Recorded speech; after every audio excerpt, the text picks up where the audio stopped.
Hey there, movie enthusiasts! Welcome back to my channel. In today's video, we're about to dive into the gripping tale of Daybreakers on the silver screen. But before we begin, don't forget to give that like button a big thumbs up, subscribe to my channel, and hit that notification bell so you're always in the loop for my captivating movie breakdowns. All right, let's get started. Daybreakers is a science fiction thriller set in a future where most of the world's population has turned into vampires due to a global epidemic. It has been 10 years since the outbreak in 2019. During the day, the world appears empty, but at night it comes alive with vampires. On a television, two vampires discuss the shortage of blood, which has affected their society. A poor vampire is confronted by the police after snarling at a wealthy vampire. The story follows Edward Dalton, a vampire who works at Bromley Marks Corp. In his lab, humans are chained for blood extraction. During a meeting, it is revealed that feral vampires known as subsiders will become more common due to the blood shortage caused by the outbreak. Edward realizes that his company is driving the human race to extinction, as only 5% of the population survived as vampires. Edward's boss, Charles Bromley, invites him for a private meeting and shares his personal story of becoming a vampire to cure his cancer. However, Charles's daughter rejected vampirism as a disease.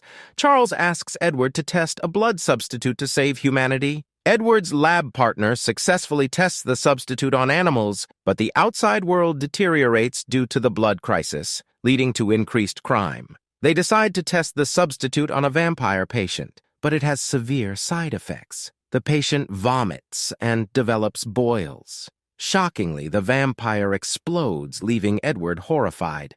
On his way home, Edward listens to the news and briefly catches a glimpse of his ear in the mirror, surprising him. He gets into a car accident with a human driver who shoots him with a crossbow.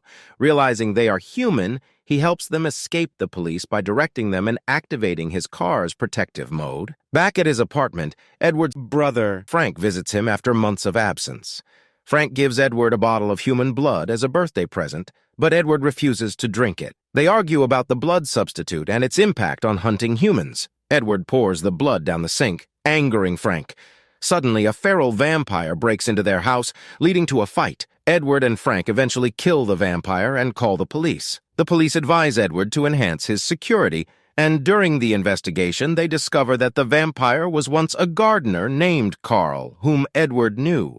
Carl had turned into a subsider after resorting to self-feeding during difficult times. Later, a human leader named Audrey sneaks into Edward's house and points a crossbow at him. She reveals that there is a cure for vampirism and gives him a map to a meeting place. Audrey trusts Edward and leaves. Edward discovers that Frank overheard their conversation but decides not to question him further. Edward confronts Charles Bromley, his boss at Bromley Marks, questioning whether the blood substitute will end human hunting permanently. Charles suggests that there will be time for the human population to recover, and that there will always be people willing to pay for real blood. Edward challenges Charles, asking him how he would feel if someone hunted his daughter, Alice. The next day, at noon, Edward drives to the meeting place and stops his car in front of Audrey, ready to continue their conversation. She informs him that someone is waiting for him. Edward cautiously approaches another car, where he meets a man named Elvis sitting under a tree with a crossbow. They discuss their shared interest in securing a future for the human race. During their conversation, Frank suddenly attacks Audrey, revealing that he has been working against them. Elvis shows Edward his bite marks and his beating heart, indicating that he used to be a vampire, but is now human. Audrey is captured, leading to a standoff between Edward, Elvis, and Frank.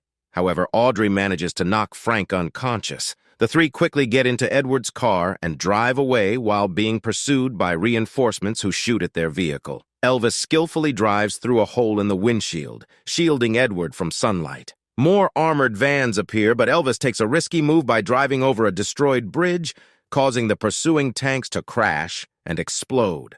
They arrive at a desert hideout where Elvis reveals that he discovered the cure for vampirism. He shares his own transformation story and explains that sunlight caused his heart to restart, turning him human. Despite Edward's skepticism, Elvis insists that it is true. Meanwhile, at Bromley Marks, Charles summons Frank for a meeting and commends him for reporting his own brother. He requests that Frank find and turn his daughter, Alice, into a vampire so they can be together forever. Edward and Audrey discuss his lack of focus, and she learns that he hasn't fed recently.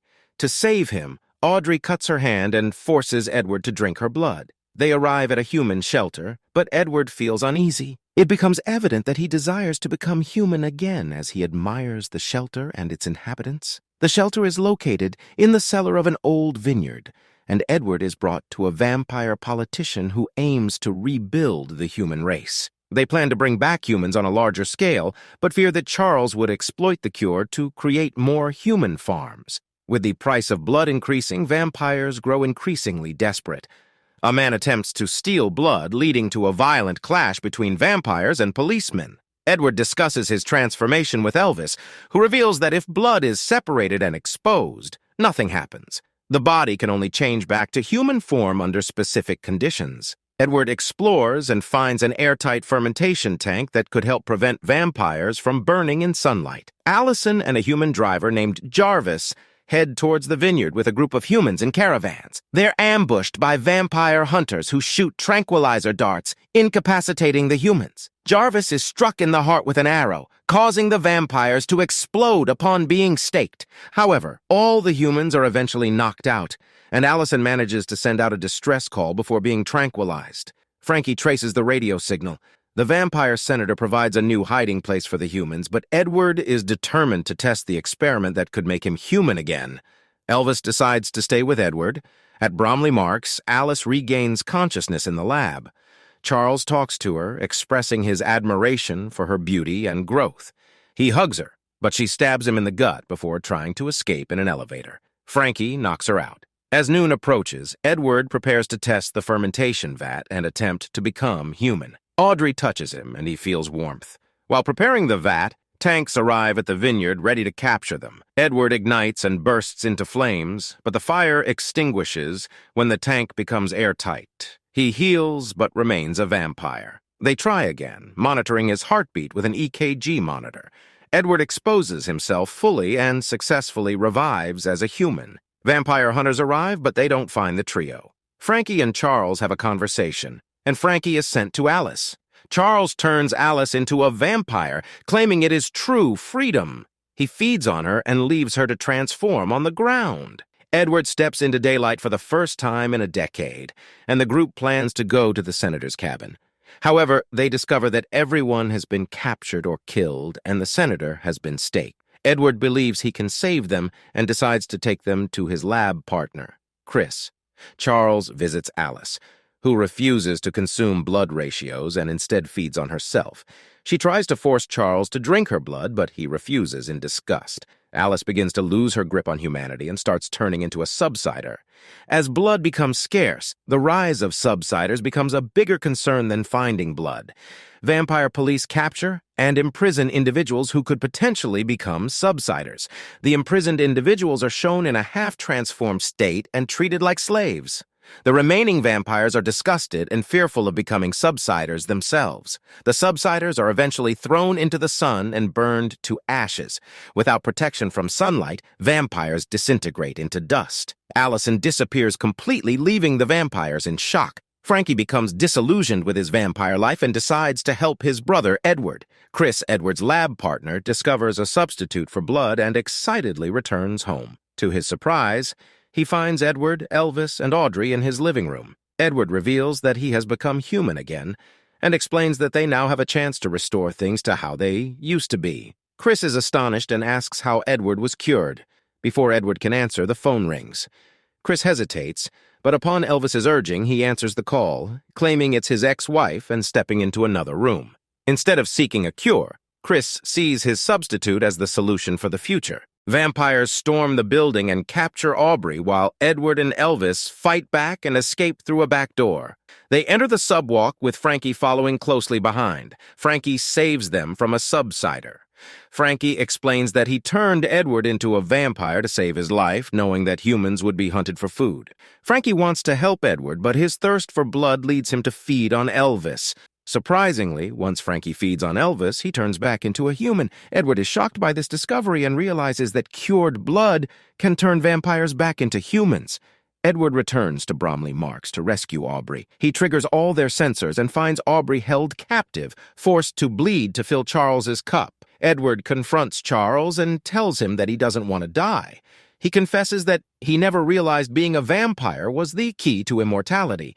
Edward reveals that he can give Charles the method to turn back into a human if he turns both Edward and Aubrey. However, Charles dismisses the cure, believing that Chris's blood substitute is enough. Charles insults Edward, calling him weak and cowardly. In response, Edward reveals that Charles had Frankie turn Allison into a vampire. This upsets Charles, and he feeds on Edward's blood. To his surprise, Charles is cured and undergoes transformation. Edward blocks the door to prevent anyone from interrupting the process. Charles is sent out, gagged and bloody, and his troops feed on him. The guards transform into humans and are fed upon by other vampires. Frankie drives Elvis's car into the building, rescuing his brother and Aubrey. However, Frankie is surrounded by guards.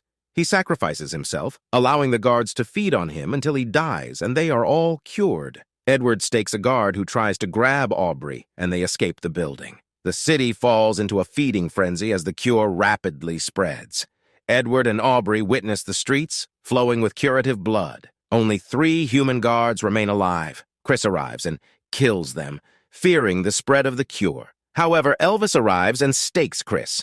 Edward mourns Frankie, but gains a newfound determination to spread the cure. As dawn breaks, the trio leaves the building in Elvis's car, ready to cure everyone in the world of the vampire disease. The film ends with a sense of hope as they embark on a mission to bring an end to the vampire reign and restore humanity's rightful place in the world. Daybreakers is an action-packed story that explores themes of redemption, sacrifice, and the indomitable human spirit. It showcases the power of unity and the resilience of the human race in the face of overwhelming odds. Thanks for watching this summary of Daybreakers. If you liked this video, make sure to subscribe to my channel and hit the notification bell so you never miss any of my movie breakdowns. I'd love to hear your thoughts and suggestions, so feel free to leave them in the comments below. See you in the next video.